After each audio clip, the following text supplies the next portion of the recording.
Magtutudlo unsa may maayo kong buhaton aron madawat ko ang kinabuhing dayon.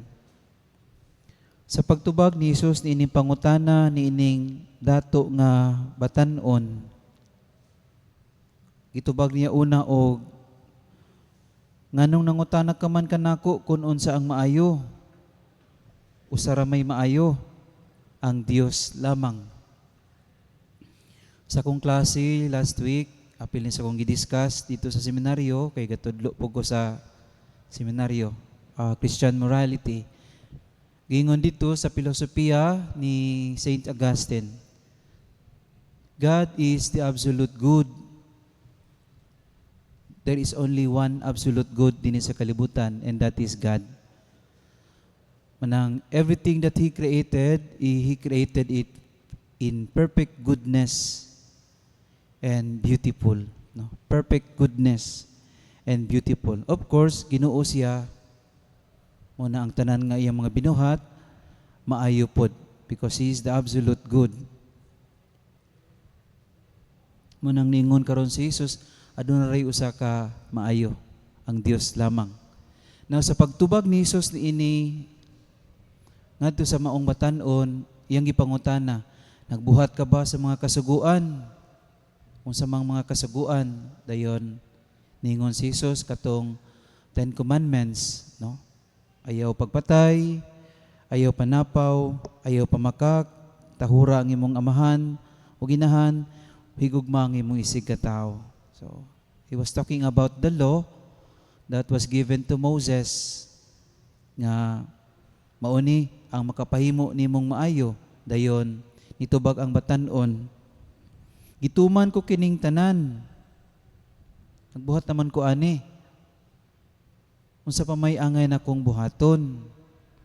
Dayon niingon si Jesus, kun buot kang mahingpit, lakaw og ibaligya ang tanan mong katigayunan ug ihatag ang alin ngadto sa mga kabus ug makabaton ka og mga bahandi dito sa langit.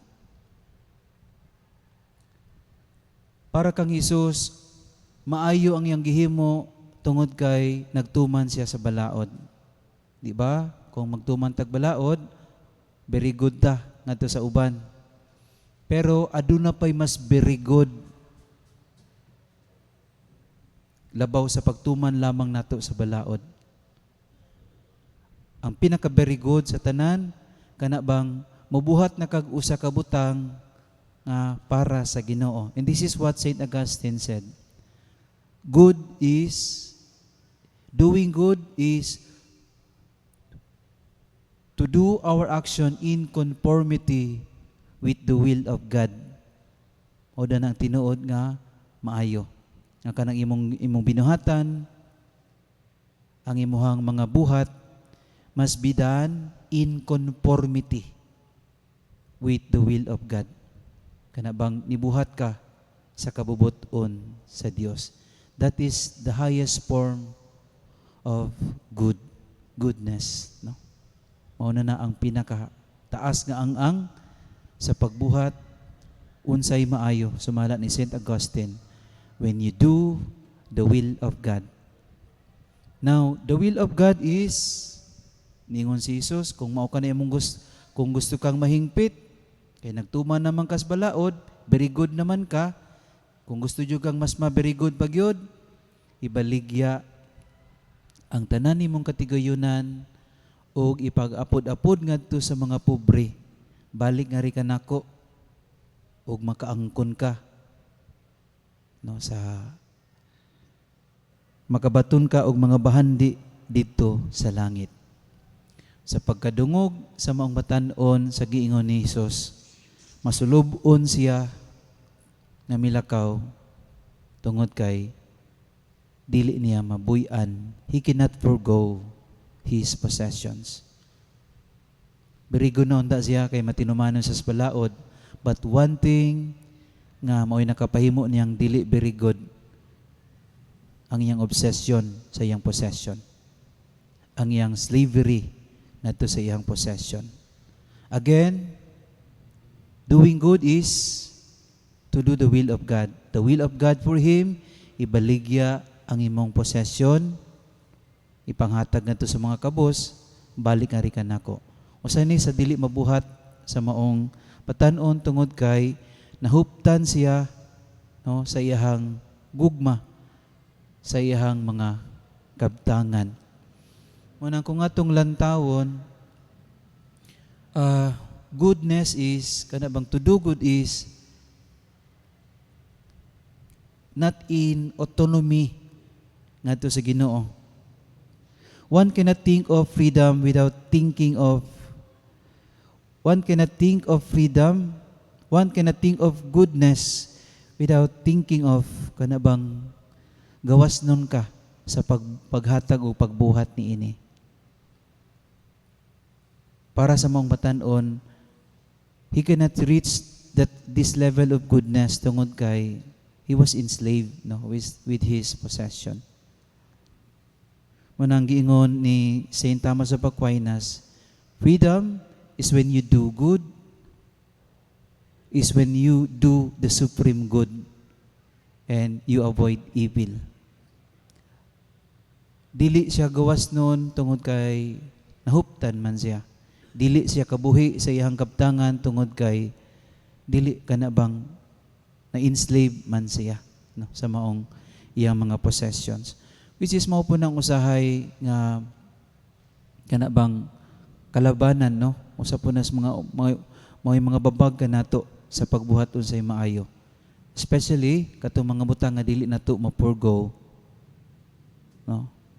Usahay man ang hinungdan nga nung dili ta makahimo makabuhat sa kabubuton sa Dios tungod kay naulipon ta sa mga material nga mga butang aning kalibutana. Dito sa dito sa Sinuyak, no, dito sa kuang parokya nga na-assign previously, ako mabantayan dili kayo nako makita ang presensya sa mga mga adunahan, mga kwartaan sa maong among katilingban. Dili kayo nako makita ang ilang presensya nga nanimba kay dili lagi sila kabiya sa ilang mga tindahan, dili sila kabiya sa ilang mga negosyo. Manang usahay mo po na hinungdan kanato ba nga usahay dili ta makabuhat sa mga balaod sa Dios sa kabubuton sa Ginoo tungod kay nahuptan gihapon ta sa mga butang aning kalibutana. Again, my friends, to do good is to do the will of God, and to do good, our action must be in conformity with the will of God. Ang pagbuhat og maayo dili lang taman sa imong pagkamatinumanon sa balaod, kundi ang pagbuhat og maayo mong paglatas gikan sa pagbuhat unsay gitagana nga balaod, kundi mong paghatag sa imong kaugalingon tinibuok para ngadto sa Ginoo. Manang if you want to do good, if you want to be good, buhata ang kabubuton sa Ginoo. If you want to be good, kinahanglan mo let go ka sa mga butang nga nakapaulipon kanimo aron mahatag nimo ang kinatibuk ang parte sa imong pagkaikaw aron makatuman ka sa kabubuton sa Ginoo. Again, goodness must be in conformity with God. Goodness is not kanabang autonomy, no, with the will of God. Na apart from the will of God, pwede ta makahimo ug sa kabutang nga maayo nga atong giisip. Dili pwede nga ibulag nato ang atong tinguha sa pagkabuutan o pagkamaayo ngadto sa kabubuton sa Dios. Palihog manindog.